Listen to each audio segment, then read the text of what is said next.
Aunque su padre había imaginado para él un brillante porvenir en el ejército, Hervé Joncourt había acabado ganándose la vida con una insólita ocupación, tan amable que, por singular ironía, traslucía un vago aire femenino. Para vivir, Hervé Joncourt compraba y vendía gusanos de seda. Era 1861.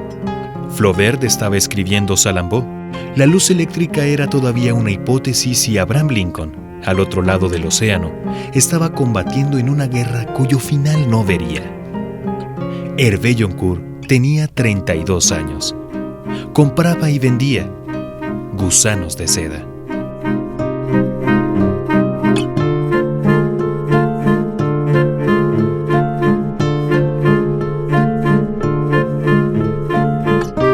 Red Radio Universidad de Guadalajara y Feria Internacional del Libro presentan Seda, novela original de Alessandro Barico, una producción de Cecilia Fernández y Gabriela Bautista. En el capítulo anterior de Seda, Hervé Joncourt decidió, en lugar de tener una prometedora carrera en la milicia, viajar hasta los confines del mundo para traer consigo los preciados huevecillos de seda que su amigo y mentor Baldaviu necesitaba para producir en Francia aquella prenda de delicada y sublime textura. Capítulo 2. El pelaje de un animal precioso.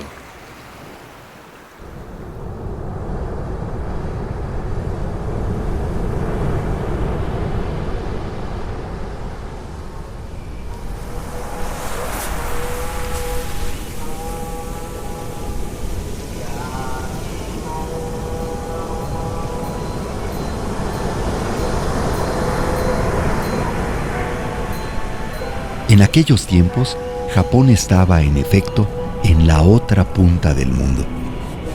Era una isla compuesta por islas, y durante 200 años había vivido completamente separada del resto de la humanidad, rechazando cualquier contacto con el continente y prohibiendo el acceso a todo extranjero. La costa china distaba casi 200 millas, pero un decreto imperial se había encargado de mantenerla todavía más alejada, prohibiendo en toda la isla la construcción de barcos con más de un mástil. Según una lógica a su manera ilustrada, la ley no prohibía, sin embargo, la expatriación, pero condenaba a muerte a los que intentaban regresar. Los mercaderes chinos, holandeses e ingleses habían intentado repetidas veces romper con aquel absurdo aislamiento, pero solo habían logrado crear una frágil y peligrosa red de contrabando. Habían ganado poco dinero, muchos problemas y algunas leyendas buenas para contar en los puertos por las noches. Donde ellos habían fracasado, los americanos tuvieron éxito, gracias a la fuerza de las armas.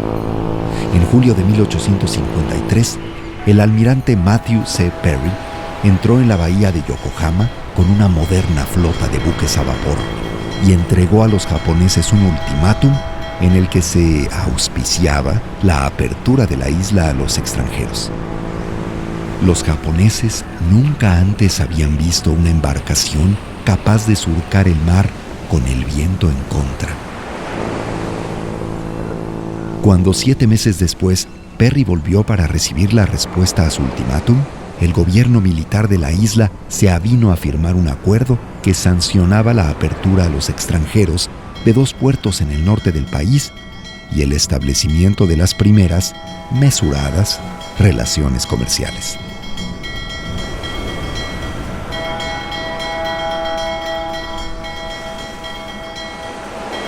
El mar que rodea esta isla es desde hoy mucho menos profundo.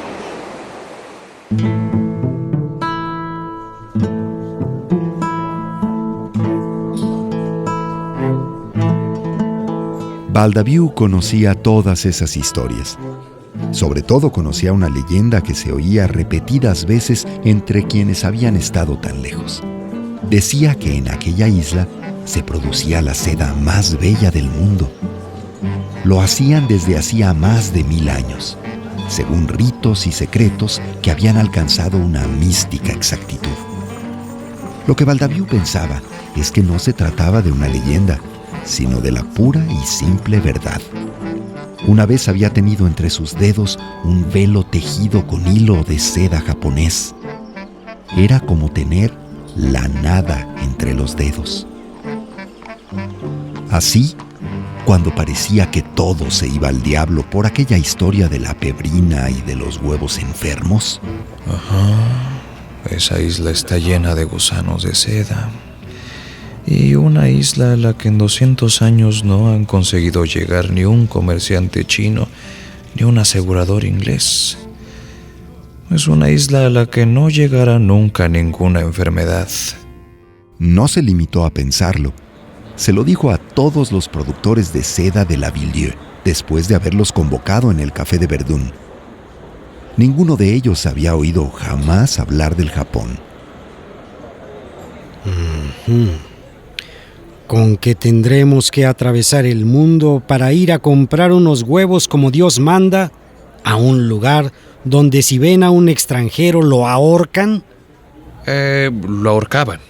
Bueno, habrá algún motivo por el cual a nadie en el mundo se le ha ocurrido ir hasta allí a comprar los huevos. Baldaviu podía haberse pavoneado recordando que en el resto del mundo no había ningún otro Baldaviu, pero prefirió presentar las cosas tal como eran. Los japoneses se han resignado a vender su seda, pero los huevos, esa es otra historia. Los huevos no los sueltan, y si intentas sacarlos de la isla estás cometiendo un crimen. Los productores de seda de La Ville eran, quien más, quien menos, gente de bien, y nunca habrían pensado en infringir ninguna de las leyes de su país. La hipótesis de hacerlo en la otra punta del mundo, sin embargo, les pareció razonablemente sensata. Era 1861. Flaubert estaba acabando Salammbô. La luz eléctrica era todavía una hipótesis, y Abraham Lincoln, al otro lado del océano, estaba combatiendo en una guerra cuyo final no vería.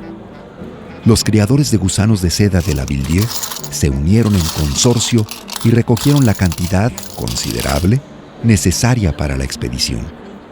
A todos les pareció lógico confiarla a Hervé Joncourt. Cuando Baldaviu le pidió que aceptara, él respondió con una pregunta. ¿Y dónde quedaría exactamente ese Japón? Siempre recto, hasta el fin del mundo. Partió el 6 de octubre, solo. A las puertas de La Ville abrazó a su mujer, Hélène. No debes tener miedo de nada. Era una mujer alta. Se movía con lentitud. Tenía un largo cabello negro que nunca se recogía en la cabeza. Tenía una voz bellísima. Hervé Joncourt partió con 80,000 francos en oro y los nombres de 3 hombres que le proporcionó Baldaviu: un chino, un holandés y un japonés. Cruzó la frontera cerca de Metz, atravesó Württemberg y Baviera, entró en Austria, llegó en tren a Viena y Budapest para proseguir después hasta Kiev. Recorrió a caballo 2,000 kilómetros de estepa rusa, superó los Urales, entró en Siberia, viajó durante 40 días hasta llegar al lago Baikal, al que la gente del lugar llamaba mar.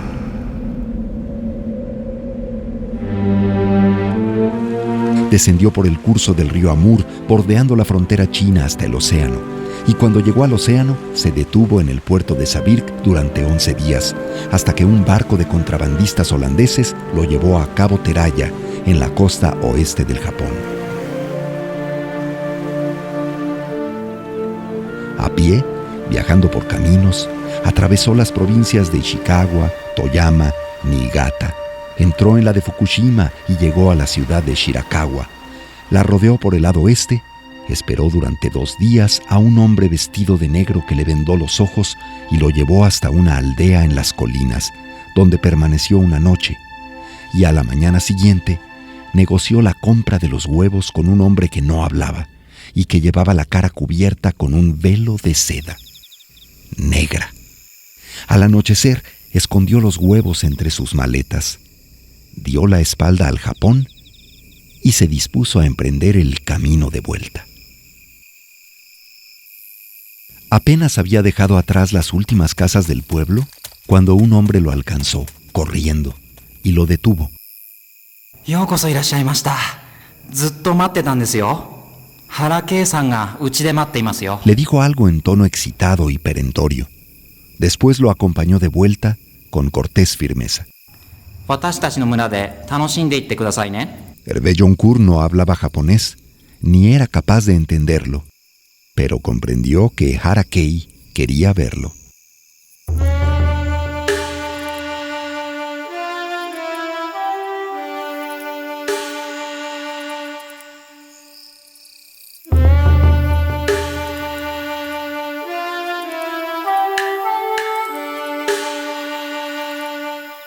Se descorrió un panel de papel de arroz y Hervé Joncourt entró. Harakei estaba sentado con las piernas cruzadas en el suelo, en la esquina más alejada de la habitación. Vestía una túnica oscura, no llevaba joyas. El único signo visible de su poder era una mujer, tendida junto a él, inmóvil, con la cabeza apoyada en su regazo, los ojos cerrados, los brazos escondidos bajo el amplio vestido rojo que se extendía a su alrededor, como una llama, sobre la estera color ceniza. Él le pasaba lentamente una mano por los cabellos. Parecía acariciar el pelaje de un animal precioso y adormecido. Hervé Joncourt atravesó la habitación, esperó una señal del anfitrión y se sentó frente a él. Permanecieron en silencio, mirándose a los ojos. Entró un sirviente imperceptible y dejó frente a ellos 2 tazas de té. Después desapareció en la nada. Entonces Harakei empezó a hablar. Hervé Joncourt escuchaba. Mantenía sus ojos fijos en los de Harakei y solo por un instante, casi sin darse cuenta, los bajó hasta el rostro de la mujer. Era el rostro de una muchacha joven. Volvió a levantarlos. Harakei se detuvo, levantó una de las tazas de té, la llevó a los labios. Intente explicarme quién es. Al hombre más inexpugnable del Japón, al amo de todo lo que el mundo conseguía arrancar de aquella isla, Hervé Joncourt intentó explicarle quién era. En la habitación todo estaba tan silencioso e inmóvil que pareció un hecho desmesurado lo que acaeció inesperadamente, y que sin embargo no fue nada. De pronto, sin moverse lo más mínimo, aquella muchacha abrió los ojos. Hervé Joncourt no dejó de hablar, pero bajó la mirada instintivamente hacia ella y lo que vio, sin dejar de hablar, fue que aquellos ojos no tenían sesgo oriental y que se hallaban dirigidos con una intensidad desconcertante hacia él, como si desde el inicio no hubieran hecho otra cosa. Hervé Joncourt dirigió la mirada a otra parte con toda la naturalidad de que fue capaz, intentando continuar su relato sin que nada en su voz pareciera diferente. Se interrumpió solo cuando sus ojos repararon en la taza de té posada en el suelo frente a él. La cogió con una mano, la llevó hasta los labios y bebió lentamente. Reemprendió su relato mientras la posaba de nuevo frente a sí. Francia, sus viajes por mar, el perfume de las moreras en la Ville, los trenes de vapor, la voz de Hélène. Hervé Joncourt continuó contando su vida como nunca en su vida lo había hecho. Aquella muchacha continuaba mirándolo con una violencia que imponía a cada una de sus palabras la obligación de sonar memorables. La habitación parecía ahora haber caído en una inmovilidad sin retorno, cuando de improviso y de forma absolutamente silenciosa, la joven sacó una mano de debajo del vestido deslizándola sobre la estera ante ella. Hervé Yoncourt vio aparecer aquella mancha pálida en los límites de su campo visual. La vio rozar la taza de té de Harakei y después, absurdamente, continuar deslizándose hasta asir sin titubeos la otra taza, que era inexorablemente la taza en que él había bebido, alzarla ligeramente y llevarla hacia ella. Harakei no había dejado ni un instante de mirar inexpresivamente los labios de Hervé Yoncourt. La muchacha levantó ligeramente la cabeza. Por primera vez apartó los ojos de Hervé Yoncourt y los posó sobre la taza. Lentamente le dio la vuelta hasta tener sobre los labios el punto exacto en el que él había bebido. Entrecerrando los ojos, bebió un sorbo de té. Alejó la taza de los labios. La deslizó hasta el lugar de donde la había cogido. Hizo desaparecer la mano bajo el vestido. Volvió a apoyar la cabeza en el regazo de Harakei, los ojos abiertos, fijos en los de Hervé Yoncourt.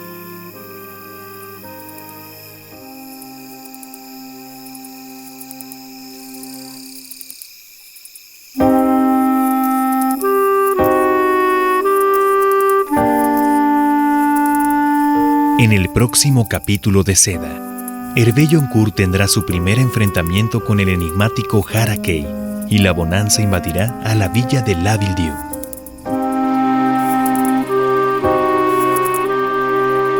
Seda, novela original de Alessandro Barico. Una producción de Red Radio Universidad de Guadalajara. Dirección General de Medios, Universidad de Guadalajara. Visita la página www.sedaxhug.com y escucha los capítulos de Seda.